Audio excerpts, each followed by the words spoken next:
মানব জাতির চরিত্র এমন এক নিয়ামত, কোনো ব্যক্তি যদি চরিত্র হারাই ফেলে তাহলে তার সবই হারিয়ে যায়। মনীষীরা বলেছেন, but character is lost, everything is lost. কেউ যদি চরিত্র হারায় তার সব কিছু হারিয়ে যায়। টাকা পয়সা, অর্থ সম্পদ, এগুলি মানুষের যাওয়া আসার বিষয়। এগুলিতে মানুষ ছোট হয় না, মানুষ লজ্জিত হয় না। দোকানে বা ব্যবসায় লস হলে মানুষ লজ্জিত হওয়া লাগে না, এটা তার কোনো খারাপ দিক নয়। টাকা হারিয়ে গেলে মানুষ লজ্জিত হইতে হয় না, এটা তার খারাপ দিক নয়। কিন্তু কেউ যদি চরিত্র হারায় তাহলে তাকে ছোট হইতে হয়, লজ্জিত হইতে হয়, হেয় হইতে হয়। সমাজের মানুষ তাকে খারাপ চোখে দেখে। আর এই চরিত্রের একটি সার্বজনীন সংজ্ঞা আছে। আমরা চরিত্র খারাপ বলতে শুধু নারী পুরুষের অবৈধ মেলামেশাকে বুঝি না। এটা হলো চরিত্রের একটি চূড়ান্ত দিক। খারাপ চরিত্রের চূড়ান্ত দিক হলো মানুষ জেনার সাথে জড়িত হওয়া। জেনার সাথে জড়িত হওয়া কেই চরিত্রের শুধু খারাপ দিক বলা যায় না। কোনো মানুষ যদি আপনার আমার আচরণে অসন্তুষ্ট হয়, আপনার চরিত্র খারাপ, আমার চরিত্র খারাপ। আপনার কোনো কথায় যদি সমাজের মানুষ, জনগণ যদি সন্তুষ্ট হয়, খুশি হয়, খুশি হয়ে আপনার জন্য দোয়া করে, আপনার চরিত্র ভালো, আপনি একটি সুন্দর চরিত্রের অধিকারী। আপনার গায়ের পোশাক যদি এমন হয় যা মানুষ অসুন্দর মনে করে, এটা আপনার চরিত্রের একটি খারাপ দিক। আপনার ব্যবসায়িক লেনদেন যদি অস্বচ্ছ হয়, এটা আপনার চরিত্রের খারাপ দিক। আপনি যদি ওজনে কম দেন, এটা আপনার চরিত্রের খারাপ দিক। আপনি যদি কাউকে না ঠকান, এটা আপনার চরিত্রের ভালো দিক। আপনি চরিত্রবান মানুষ, আপনি সুন্দর চরিত্রের অধিকারী। আপনি যদি কাউকে ধোঁকা না দেন, আপনি চরিত্রবান। আপনি নামাজ কালাম হজ যাকাত সব করে যদি মিথ্যা বলেন, আপনি চরিত্রহীন। আপনি অনেকগুলো ভালো কাজ করার পর আপনি সুদে টাকা লাগান, আপনি চরিত্রহীন। আপনি ফরজ ও ওয়াজিব সিরেফ ধর্মের কিছু কাজ করেন যেগুলি না করলে গুনাহ হয়, এমন কাজগুলোই করেন। অতিরিক্ত সওয়াবের জন্য আপনি কিছুই করেন না, কিন্তু আপনি মিথ্যা বলেন না, কাউকে ঠকান না, ওজনে কম দেন না, আপনি চরিত্রবান মানুষ, আপনি একটি সুন্দর চরিত্রের মানুষ। তাহলে চরিত্রের সংজ্ঞা শুধু অবৈধ যৌনাচার আর জেনা ব্যভিচারের ভিতরেই সীমাবদ্ধ নয়। চরিত্রের একটি সার্বজনীন সংজ্ঞা আছে। আপনি কাউকে ক্রিটিসাইজ করেন না, হেয় করেন না, ছোট করেন না, খাটো করেন না, কারো ইজ্জত নিয়ে সিনিমিনি খেলেন না। আপনি ভালো মানুষ, আপনি চরিত্রবান মানুষ। আপনি অনর্থক একজন সম্মানী লোককে নিয়ে ঠাট্টা করেন, আপনি চরিত্রহীন, আপনি লম্পট। আপনি একজন সম্মানী লোকের সম্মানহানি হয়, তার ব্যাপারে এমন ধরনের কথাবার্তা বলেন, উৎপট কথাবার্তা আপনি ব্যয় করেন, আপনি চরিত্রহীন, আপনি লম্পট।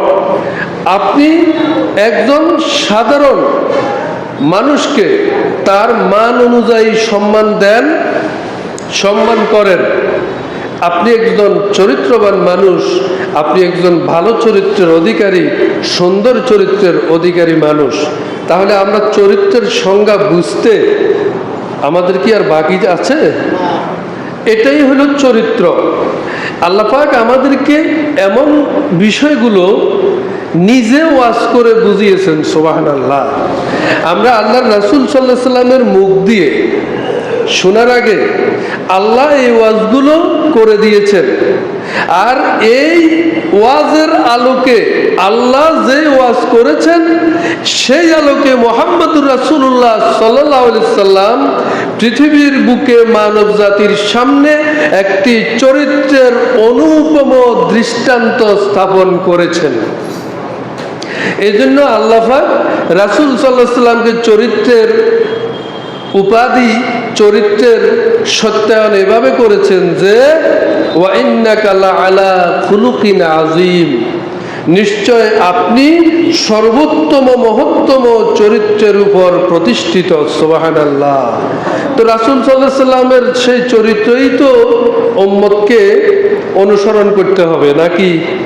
সুতরাং সেই চরিত্রের বিরুদ্ধে আমরা যা কিছু আমাদের জীবনে আছে তা আমাদেরকে বর্জন করতেই হবে, আর যা সেই চরিত্রের মধ্যে রয়েছে তা আমাদেরকে অর্জন করার জন্যে আমাদের আপ্রাণ চেষ্টা করতে হবে। সূরা হুজুরাতের 11 নম্বর আয়াতে আল্লাহ পাক মানব চরিত্রের দুইটা দিক আজকে তুলে ধরেছেন। আমরা এই দুইটা দিক শুনব এবং এই দুইটা বৈশিষ্ট্য আমাদের ভিতরে যদি থেকে থাকে তাহলে আমরা মহান রবের নিকট এখনই তওবা করে নিচ্ছি যে আল্লাহ তুমি আমাদের চরিত্র থেকে এই বদ অভ্যাসগুলোকে চিরতরে নির্মূল করে দাও। সবাই বলি আমিন।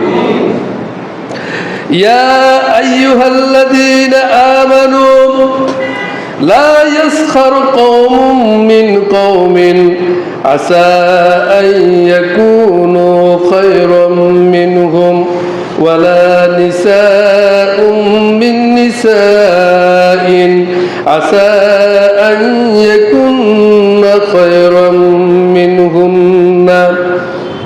আল্লাহ পাক বলেন, হে ঈমানদাররা, তোমাদের মধ্যে কোন সম্প্রদায়, কোন জাতি, কোন গোষ্ঠী, তোমাদের মধ্যে কোন পুরুষ যেন অন্য কোন পুরুষকে ঠাট্টা না করে, বিদ্রূপ না করে।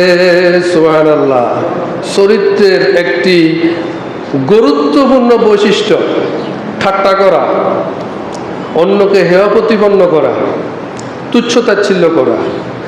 ওয়াজ সরাসরি আল্লাহ করতেছেন। কে করতেছেন? আল্লাহ করতেছেন। তোমাদের মধ্যে এখানে কওমুন শব্দ আল্লাহ ব্যবহার করেছেন। লা ইয়াসখার কওমুন মিন কওমিন, তোমাদের মধ্যে কওমুন শব্দের অর্থ জাতি, কওমুন শব্দের অর্থ গোষ্ঠী, কিন্তু কওমুন শব্দ দিয়ে শুধুমাত্র পুরুষ জাতীয়কেও বোঝানো হয়। আবার কওমুন শব্দ দিয়ে নারী পুরুষ উভয়কেই বোঝানো হয়। আমরা মুসলিম জাতি এই কথা বললে তাহলে আমাদের ভিতরে, মুসলিম জাতির ভিতরে নারীরা আছে না? তো নারীরা কি বাদ আছে নাকি? নারীরা বাদ নাই, নারী পুরুষ সবাই মিলি আমরা মুসলিম। তো এই জন্য আর আমাদের এখানে আল্লাহ পাক এই বিষয়টাকে এতটা গুরুত্ব দিয়েছেন, এত বেশি গুরুত্বের সাথে এই বক্তব্য আল্লাহ তুলে ধরেছেন যে এখানে কওমুন শব্দ ব্যবহার করার পরেও আল্লাহ পাক নারীদের কথা আবার আলাদাভাবে উল্লেখ করেছেন। সুবহানাল্লাহ। আল্লাহ পাক বলেছেন, ওয়ালা নিসাউম মিন নিসাইন, তোমাদের মধ্যে কোনো পুরুষ যেন কোনো পুরুষকে ঠাট্টা না করে, অনুরূপ কোনো নারী যেন কোনো নারীকে ঠাট্টা না করে। এটা কওমুন শব্দ দিয়ে বক্তব্য শুরু করার পর নারীরা সামিল হয়ে গেছে, কিন্তু আল্লাহ পাক এর পরেও আবার নারীদের কথা আলাদাভাবে উল্লেখ করেছেন। মুফাসসিরিনে কেরাম এখানে ব্যাখ্যাটা এভাবে করেছেন যে মানুষকে হেয় করা, খোঁটা দেওয়া, ছোট করা, এই স্বভাবগুলো নারীদের ভিতরে বেশি। নারীরা এত বেশি খোঁটা দেয় অন্য নারীকে, জাল জালনি, তাদের সাথে যারা বাস করে, শাশুড়িরে বউ খোঁটা দেয়, ঠিক না? ননদকে দেয়, বাসুরকে দেয়, বাড়ির ভিতরে আরেকজনকে। এবার তারা যে গরিব মিসকিনদেরকে কিছু সাহায্য সহানুভূতি করে, মহিলাদের ভিতরে বদভ্যাসটা আছে, তারা ওই গরিব মিসকিনদেরকে পর্যন্ত আরেকদিন কথা কাজে না মিললে ওই খোঁটা দিয়ে দেয় যে সেদিন তোরে এমনি দিছি সেমনি দিছি, আইস তো আমার দোয়া সোয়া খাইবার, বলে কিনা, আমার দোয়া সোয়া খাইবার আইস, তোর চোখে শরম নাই, তেলিছো এইছো সেইছো। আল্লাহ পাক এই জন্য নারীদের কথা বিশেষভাবে উল্লেখ করে দিয়েছেন, না করলে অসুবিধা ছিল না। কারণ এই স্বভাবটা নারীদের ভিতরে বেশি, পুরুষেরা একটু বেশি লজ্জাশীল হয়। আমরা বলি না লজ্জা নারীর ভূষণ, আসলে নারীরা এমন অনেক ক্ষেত্র আছে যে ক্ষেত্রে বেশি লজ্জাহীন, আর পুরুষেরা দেখবেন তার অনেক বড় লস, লজ্জার জন্য বলতে পারে না, লজ্জার জন্য বলতে পারে না। তারা নিজেরা কন্ট্রোল করে যে কেমনে যে বলি, উনি আমার এই ক্ষতি করছে সেই ক্ষতি করছে, তো ওনারা বলেন নাই কেমনে করতাম, শরম লাগে, এই বড় বেড়া, এত বড় হুজুর মুরব্বী, তারে আবার এভাবে বললে আমার নিজের কাছেই শরম লাগে। কি কয়, আমার নিজের কাছেই শরম লাগে, বেড়া শরম নাই আর কি, কিন্তু আমি শরমের লাই বলতে পারি নাই। দেখেন পুরুষের লজ্জাবোধের লেয়ারটা কোথায়, কিন্তু ওই রকম একটা কথা নারীদের জিহ্বার আগায় থাকে। এমনি ফট ফট ফট ফট গাঁতি দিছে, গাঁতি আলাইছে শিখের মতো, বুঝছেন যা তা। আবার নারীদের লজ্জাহীনতার আরেকটা স্বভাব হইল যে যারে আজকে তছনছ করে দিছে 3 দিন পরে তার লগে আবার কথা কয়। ওই পুরুষটা এত অভিমানী যে 3 মাস হার হইছে, কথা কই বললে সামনে যাইতো তার সবাই সেগুলা না। এই সাহস হলো লজ্জার সাহস। কেমনে কথা বলি, ওই দিন মিয়ার লগে আর লগে যে তর্ক হইছে, বা আমি কথা এটা এভাবে বলিয়ে লাইছি, আমি মিয়ার সামনে যাই দেখতাম না, আমনে যাই এ কথা কন কই, এই কথা ঠিক নো? এ তারা আজ্জা কজ্জা করে কাল্লা মিলে এই 11 দিকে আবার যেতেন, হেই সকিনার মা রফিদের মা মিলি গেছে, তো বেড়ারা শক্ত, ঠিক কিনা? আল্লাহ পাক এখানে বলছেন কোন পুরুষকে ঠাট্টা করা জায়েজ নাই। একজন আপনার ইলিশ মাছ কিনছে, আরেকজন লোক ইলিশ মাছ কেনার মতো কিন্তু ক্যাপাসিটি আছে, সেও মালদার। এই ইলিশ মাছ একটা কিনছে, কিনি কাজে বেড়া খাই দিন এখন তো বললা ইয়ে নো কয়নি, এটা বলা জায়েজ নাই। আপনি তাকে ঠাট্টা করেছেন, আপনি তাকে ঠাট্টা করবেন কেন? ঠাট্টা করা জায়েজ নাই। এমন ঠাট্টা করা জায়েজ নাই যে ঠাট্টা করলে তার ইজ্জতে লাগে। এমন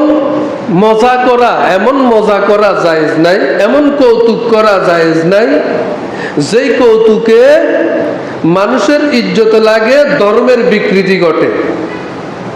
এটা করা কি নাই? জায়েজ নাই। কিন্তু যেটাতে সম্মান নষ্ট হয় না, সামনাসামনি আন্তরিকতা আরো বাড়ে, এমনটা আপনি করতে পারেন। রাসূল সাল্লাল্লাহু আলাইহি সাল্লাম আলী রাদিয়াল্লাহু তাআলা আনহু, আবু বকর রাদিয়াল্লাহু তাআলা আনহু অনেক সাহাবীদেরকে নিয়ে গোল চক্করে বসে খেজুর খাচ্ছেন। কি খাচ্ছেন? খেজুর খাচ্ছেন। তো রাসূল সাল্লাল্লাহু আলাইহি সাল্লাম খান আর ওই বিচিটাকে আলী রাদিয়াল্লাহু তাআলা আনহুর সামনে দিয়ে রাখেন, খান আর বিচিটাকে আলী রাদিয়াল্লাহু তাআলার সামনে দিয়ে রাখেন। এভাবে খাইতে খাইতে সবার সামনে সবার বিচি, আলী রাদিয়াল্লাহু তাআলার সামনে দিয়ে বিচি বেশি। রাসূল সাল্লাল্লাহু আলাইহি ওয়াসাল্লাম বললেন, দেখো আলী সবচেয়ে বেশি খাইছে, আলী সবচেয়ে বেশি খাইছে আর আমি সবচেয়ে কম খাইছি। রাসূল সাল্লাল্লাহু আলাইহি ওয়াসাল্লামের মজা করা বন্ধু বান্ধবের সাথে এরকম ছিল। সুবহানাল্লাহ, সুবহানাল্লাহ। স্ত্রীদেরকে নিয়ে, সবাইকে নিয়ে বসছেন, স্ত্রীরা একজনে হঠাৎ করে বলে উঠল, ইয়া রাসূলুল্লাহ, আপনার স্ত্রীদের ভিতরে আপনি কাকে সবচেয়ে বেশি ভালোবাসেন? মুশকিলের প্রশ্ন না, কঠিন প্রশ্ন। মুহাম্মদুর রাসূলুল্লাহ সাল্লাল্লাহু আলাইহি সাল্লাম তো বিশেষভাবে ইন্টারফেয়ার করার কোনো সুযোগ নেই। তার স্ত্রীদের ভিতরে তিনি যদি সমতায় গন্ডগোল করেন তো পৃথিবী ভেঙে পড়বে, ঠিক কি না? তো এখন উনি তো প্রশ্ন করছে কাকে বেশি ভালোবাসেন। মুহাম্মদুর রাসূলুল্লাহ সাল্লাল্লাহু আলাইহি সাল্লাম সর্বকালের সর্বযুগের বিজ্ঞানী, তিনি চিন্তা করলেন যে উত্তরটা তো এখন দেওয়া ঠিক হবে না। তিনি বললেন যে এই প্রশ্নের উত্তর আগামীকালের বৈঠকে, আমাদের এই পারিবারিক বৈঠকে ইনশাল্লাহ আমি দেব, আজকে দেব না, আজকে একটু সময় কম। তো রাত্রের বেলা রাসূল সাল্লাল্লাহু আলাইহি সাল্লাম কি করলেন? সকল স্ত্রীর সাথে দেখা করলেন। সকল স্ত্রীর সাথে দেখা করে প্রত্যেক স্ত্রীকে 2টা করে খেজুর দিলেন। শুনেন, 2টা করে খেজুর দিয়ে যাকে খেজুর দিলেন তাকে বললেন যে এই 2টা খেজুর শুধু তুমি খাইবা, আর কাউকে কিন্তু বলা যাবে না, কাউকে শুনাইও না। তো সবাইকে দিছে। কিন্তু পরের দিন বৈঠকে বসছে আর কয়, ইয়া রাসূলুল্লাহ, কালকে যে প্রশ্ন করছি এটার উত্তর দিবেন বলছেন যে আপনি আপনার কোন স্ত্রীকে সবচেয়ে বেশি ভালোবাসেন? রাসূল সাল্লাল্লাহু আলাইহি সাল্লাম বলেন যে হ্যাঁ, তোমার প্রশ্নের উত্তর তো আজকে দেওয়ার কথা। আমি গতকাল রাত্রে যারে 2টা খেজুর দিয়েছিলাম তারে আমি সবচেয়ে বেশি ভালোবাসি। কথা কি বুঝেছেন? সুবহানাল্লাহ। এখন খেজুর জিগে হাইছে, হিগে কথা আরো বেশি ভালোবাসে, খেজুর বেগুনে হাইছে। সুবহানাল্লাহ, খেজুর সবাই খাইছে। তো এই যে মজা করা, দেখেন ইসলাম কত সৌন্দর্য দিছে, আর আমাদের আফসারি ভাই সব ধ্বংস করে দিছে। কোন আন্তুন কি আগরম বাগরম নিয়ে আসি, নামের আগে দিই মুহাদ্দিস রফিকুল্লাহ আফসারি, আমি নাম ধরে বলছি সংশোধনের জন্য। উনি অনেক বড় আলেম, কিন্তু উনার আলোচনায় আমি এত বেশি তিতা হয়েছি। আমাদের কিছু কিছু ভাই অনেক সময় বলে এমনি আগরম বাগরম বইটলেও উনার আলোচনায় মাত্য আছে। কি আছে? মাত্য আছে। আয় কই যে মজিব পরদশীর গানিত্য মাত্য আছে। মজিব পরদশী, আমার সোনা বন্ধুরে তুমি কোথায় রইলা রে, এটার তো মাত্য আছে। হে এক গ্রুপে, হেটার ভিতরে মাত্য হয়। কথা বুঝুন না? আবার শেফালি ঘোষ, কিরে ওটা কি করলি, মারে বাদ দিয়ে হরি রে সালাম খন্ডাই শিখিলি, মাত্য আছে। কি আছে না নাই? একসময়ের জনপ্রিয় শিল্পী, অনেক শোনার পরে না গান গান বন্ধ হয়েছে। এখন যাদের বয়স 80-র দশক, 80, 70, এরা এই গান অনেক শুনেছে, ঠিক নয় কি? সুতরাং মাত্য তো আইয়েন না। ধর্মকে যদি কোনো বক্তব্য যদি ওভারটেক করে, ছোট করে, চলনার পাত্র বানিয়ে ফেলে, ওয়াজের মঞ্চে যদি মানুষ হাসতে হাসতে তাকওয়ার যে একটি চান্স, একটি চেতনা, এটা হারিয়ে ফেলে, সেই রকমের কথা ওয়াজের মঞ্চে উপস্থাপন করা জায়েজ নাই। রাসূল সাল্লাল্লাহু আলাইহি সাল্লামের একটা বক্তব্যের ভিতরে কি এরকম ছিল যে সাহাবায়ে কেরাম হাসতে হাসতে হাসতে হাসতে একেবারে সিট হয়ে গেছে? আছে? কার আছে? পৃথিবীতে ইমাম আবু হানিফার কোন বক্তব্যের উপরে তখনকার সময়ের মানুষ একেবারে হাসতে হাসতে আটখানা হয়ে গেছে। তা আমার ওয়াজ, আমি ওয়াজ করি, সপ্তাহে একদিন আসি, আমি কিছু কথা বলি, আমার কথা এত হালকা হবে কেন যে আমার মুসল্লিরা তাকওয়ার চেতনা থেকে দূরে সরে যাবে। কথা বুঝেন নাই? সুতরাং ইসলাম আমাদেরকে শিখিয়েছে যে ঠাট্টা করা যাবে না, ঠাট্টা করা যাবে না, মানুষকে ঠাট্টা করা এটা জায়েজ নাই।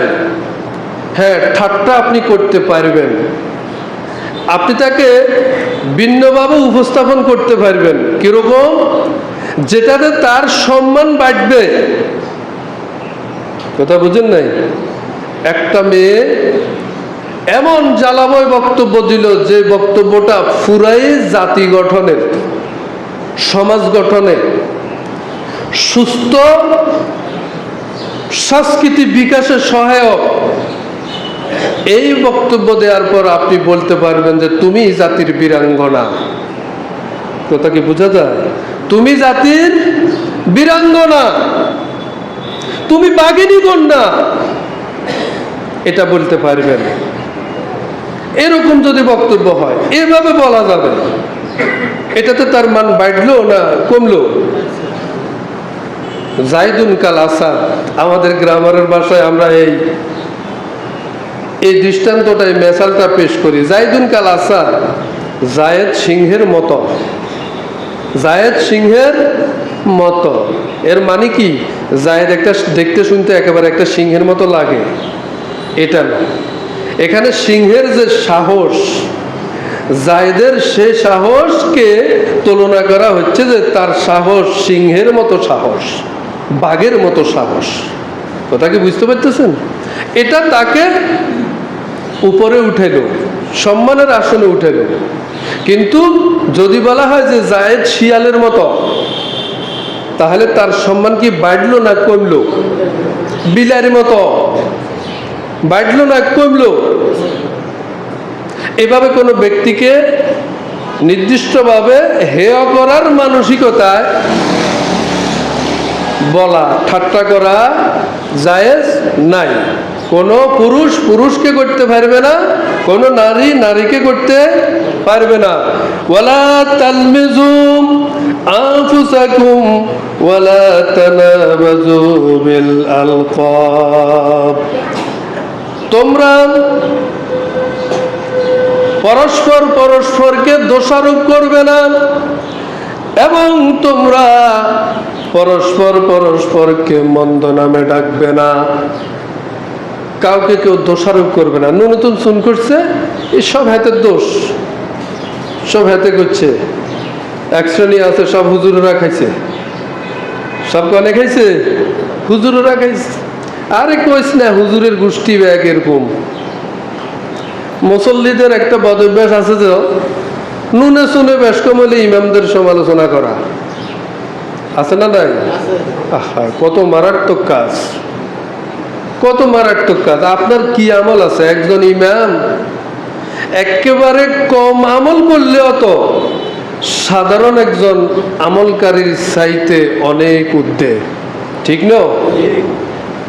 আবার সমাজে একজন লোক আছে, তার কিছু খারাপ দিক আছে, তবে তার অসংখ্য ভালো দিকও আছে। এই জন্য সার্বক্ষণিক তার ভালোটার স্বীকৃতি না দিয়ে শুধু আমরা খারাপটাকে নিয়ে টানাটানি করার থাকি, তাকে এই দোষ সেই দোষ এমনি কিছু না। ভালোটার স্বীকৃতি না দিয়ে শুধু খারাপটার আলোচনা করা মানে খেয়ানত করা। আমরা তো সমালোচনাই বুঝি না। আমরা যেটা করি এটা সমালোচনা নয়, এটা শুধু আলোচনা, খারাপ আলোচনা। সমালোচনা হলো ভালো মন্দ দুইটা সমানভাবে আলোচনা করা, এটাকে বলে সমালোচনা। সম আলোচনা, ভালো আর মন্দ, তার ভালোটাও বলবো, গুণটাও বলবো, দোষটাও বলবো। এটা না বলে শুধু তার দোষ তালাশ করে তার দোষের পিছনে আমরা ঘুরি। আর ওয়ালা তানাবাজু বিল আলকাব, তোমরা মানুষকে মন্দ নামে ডেকো না। মানুষকে মন্দ নামে ডাকা এত হই নিয়ে না। তারপরে কেমনে কইতাম, অনেকগুলি শব্দ যেগুলি আমার মুখে আসছে না, অরুচিকর শব্দ। এই 2 বার হজ করছে, ডবল হজি, কি কয় ডবল হজি, গিল্লা হজি, ঠিল্লা হজি। হজ করছে বেচারা এত টাকা খরচ করি হোক মহাজি,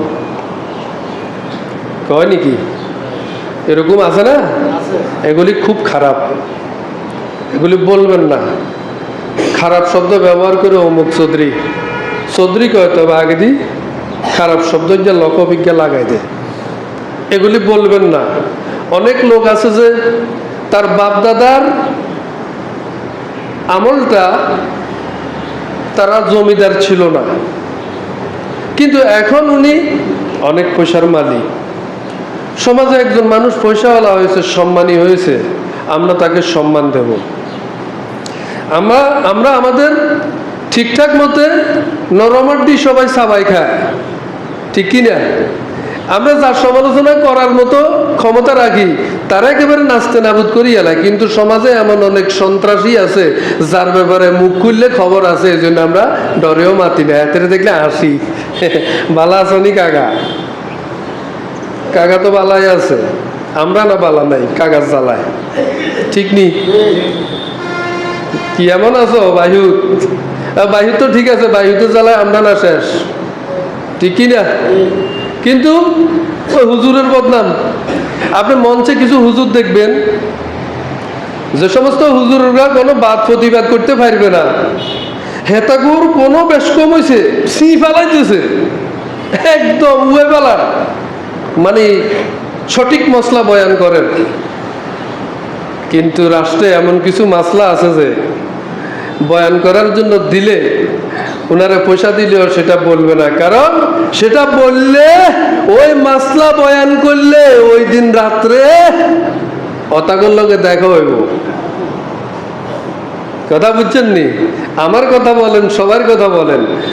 আমি বলি যে সমালোচনা আমার করতে পারবেন, কারণ আমার সমালোচনায় কারো কোনো রিস্ক নাই। আমি দুর্বল পার্টি তো, কথা বুঝুন না? বাংলাদেশে এমন কোনো দল করি না আমি যে দলের দোহাই দিয়ে আমি আপনাদের কিছু করতে ক্ষমতা রাখি, এটা কোনো দলাই করি না। সেলুন দোকানে গেছি, একখানা অনুরোধ করলাম, আর গিয়া ক্লাস আছে 10 মিনিট তুই একখানা বইস, আমি আসুন না, আমি বইতে ইত্যান ন, আমি বইতে ইত্যান ন, আমি বন্ধ করি এলাই একের এরই। আমি যদি ওই পার্টির আর ওই পার্টির হইতাম, তুই বইতি, তুই বইতি। আমার কপাল ফোড়া গেছে যে আমি ওই পার্টি আর ওই পার্টি করি না। তুই বইয়স, তুই আব্বা পর্যন্ত বলস, বিজ্ঞান করস, আমি তোরেও চিনি, যেটা করে আব্বা বলস হেতা করেও চিনি। হুজুররা কত অসুবিধা আছি এবারে বুঝেন। ওয়ালা তানাবাজু বিলাল কব, তোমরা কাউকে মন্দ নামে ডেকো না। রাসূলুল্লাহ সাল্লাল্লাহু আলাইহি সাল্লামের একজন স্ত্রী ছিলেন সাফিয়া, তিনি সাইজে একটু বেটে ছিলেন, বামন ছিলেন। আয়েশা রাদিয়াল্লাহু তাআলা আনহা বললেন, ইয়া রাসূলুল্লাহ, সাফিয়া তো বামন। বললেন তো বললেন, আবার হাত দিয়ে তার সাইজ ইশারা করে দেখালেন। রাসূলুল্লাহ সাল্লাল্লাহু আলাইহি সাল্লাম এতটাই কষ্ট অনুভব করলেন, বললেন, আয়েশা, এমন কথা তোমার মুখ দিয়ে বেরিয়েছে, তোমার এই মন্দ কথাটাকে বিশাল সমুদ্রের পানির ভিতরে যদি ছেড়ে দেয়া হয়, তোমার একটা কথা সমুদ্র পানিগুলিকে দূষিত করে ফেলবে। নাউজুবিল্লাহ, এরকম কথা বলছো তুমি, মুহাম্মদুর রাসূলুল্লাহ সাল্লাল্লাহু আলাইহি ওয়াসাল্লামের স্ত্রী, তাকে নিয়ে তুমি কথা বলছো। অথচ আয়েশা রাদিয়াল্লাহু তাআলা আনহা রাসূলুল্লাহ সাল্লাল্লাহু আলাইহি ওয়াসাল্লামের একেবারে আদরের স্ত্রীদের একজন। কথা বুঝেন নাই? রাসূল সহ্য করেন নাই, কষ্ট পেয়েছেন। সুতরাং আমরা এমন নামে মানুষকে ডাকবো না সমাজে। আমি এটা নিলাম না, বাড়ির নাম লাড়িওয়ার গো ভাই, আসেনি? এই বাড়ির নাম একটা আছে না, বাড়ির নাম আরেকটা সৈদার ভাই, আরো একটা ভালো নাম আছে, সেটা কনা, ওই খারাপটা কয়। কিছু ব্যক্তি বিশেষ মানুষ, আশরাফুল মাখলুকাত, আল্লাহর সৃষ্টি, কারো আমল কম, কারো আমল নাই, কেউ বেনামাজি, কাটটা বেনামাজি। দোজকে গিয়ে আপনি ফাটাইবেন না আল্লাহ ফাটাইব? আপনি নামাজের ওয়াজ করতে পারবেন তারে। বেনামাজির পরিণতি কোরআন এবং সুন্নাহর আলোকে পেশ করতে পারবেন। নির্দিষ্টভাবে বেনামাজিকে এর বাহিরে ঘৃণা করে বলার আপনার কোনো অধিকার নাই। কথা কি বোঝা যায়? এটা হলো চরিত্র, এটা হলো কি মুমিনের চরিত্র। এই জন্য আল্লাহ এই সূরার ভিতরে প্রত্যেকটা বক্তব্যের আগে ইয়া আইয়ুহাল্লাযিনা আমানু, আজকের বক্তব্যেও এত বলেছেন, আজকের বক্তব্যেও এর দুইটা কথা বলার আগে ও আমার দরদের গোলামেরা, ইমানদাররা হচ্ছে আল্লাহর মহব্বতের গোলাম, আল্লাহর ননঞ্জা বান্দা। আল্লাহ এদেরকে ভালোবাসেন, এই জন্য এদেরকে বুঝান এই খারাপ চরিত্রগুলো তোমাদের ভিতরে যেন না থাকে।